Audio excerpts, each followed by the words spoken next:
So I had said last night that I don't think that the Freemasons are enlightened, and I don't think they're really any different than the Vatican, and the Vatican's not holy.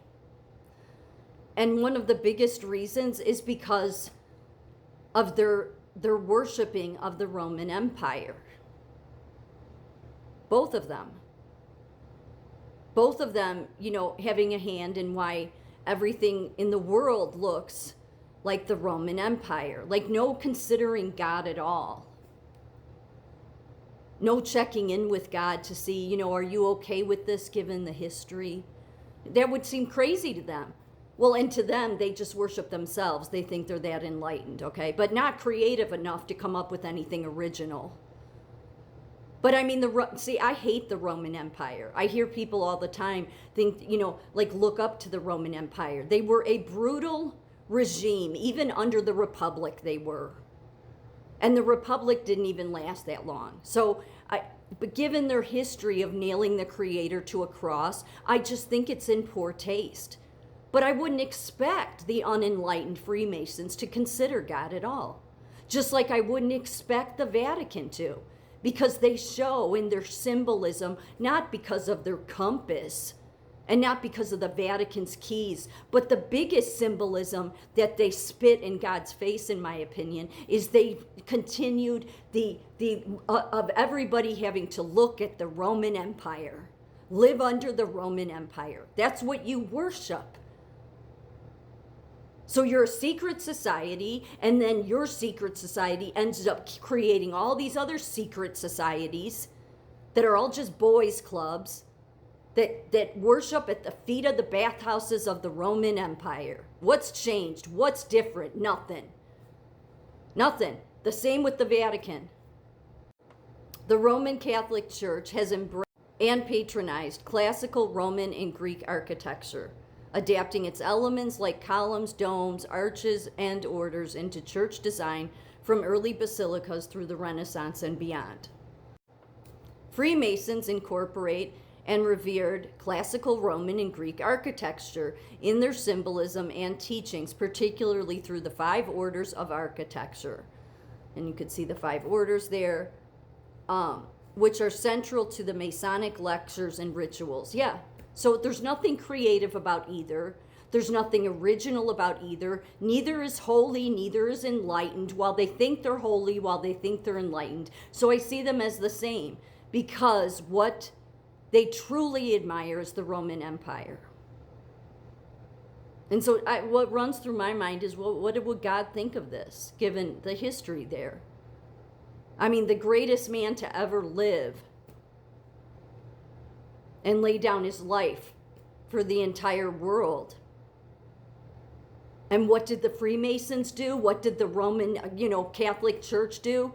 Oh, we got to build the Roman Empire back up while we say that we represent Jesus, or while we say in the Freemasons' case that we're enlightened, when really they're just all the same fools.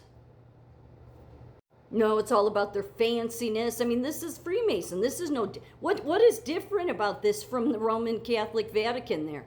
Nothing. They have all their special, jewels and their sashes and, their aprons. I mean, the Vatican has their robes and it's all just the same bullshit. But the biggest thing they have in common, which is what I think someday God will destroy all of them for, is that, see, when people say symbolism will give them away, I think the symbolism that will hit them the hardest, that God will bring right to their doorstep, is your desire to continue the legacy of the Roman Empire. It's rude. It is. It's rude. It shows a lack of any kind of insight. It shows no care at all or thought to God. Just, this is what we want. So I mean, when you're that selfish, then it's no big surprise that you'd create your own little boys club. We got them all over the U.S., everywhere in the universities. And that Vatican is where the first boys club began. It just continued on from the Roman Empire. So I don't, what is special about Freemasonry? Nothing.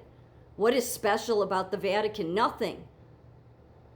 It's just a bunch of fools that are about them being God.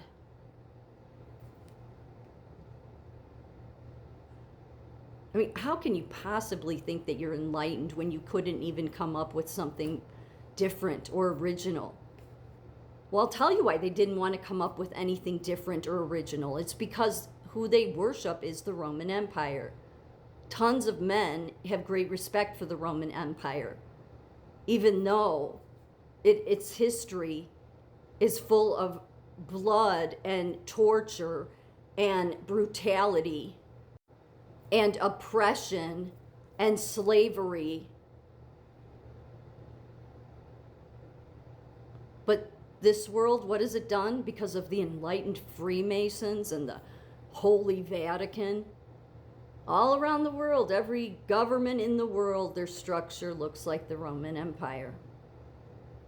And what runs through my mind every time I see it is just, I wonder what God thinks. I wonder if God would have liked to at least have been asked, are you okay with this? You know, because of the history of Jesus and all, is this okay, or should we go? But nobody would consider doing that because man just sees itself as God. So in the book of Revelation, in the letter to the Church of Philadelphia, which is, that letter is to America, God talks about, I'm going to put my pillar down. And his pillar isn't going to look like the Roman Empire, because he's sick of the Roman Empire's legacy. While man stays stupid, he's sick of it. Because the legacy that really is the living one that's continued on but nobody acknowledges is Jesus Christ, God Almighty's legacy.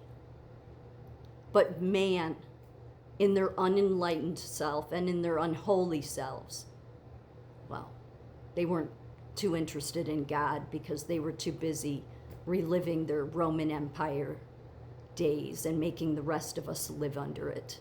So I look forward to what God's pillar is, because God's pillar will be creative. God's pillar will not look like the Roman Empire. And it's his legacy that should matter. That's the one that is most important, that has lived on, but is never represented, all because of fools that think they're enlightened, and priests and bishops and some damn church that thinks it's holy and it's anything but.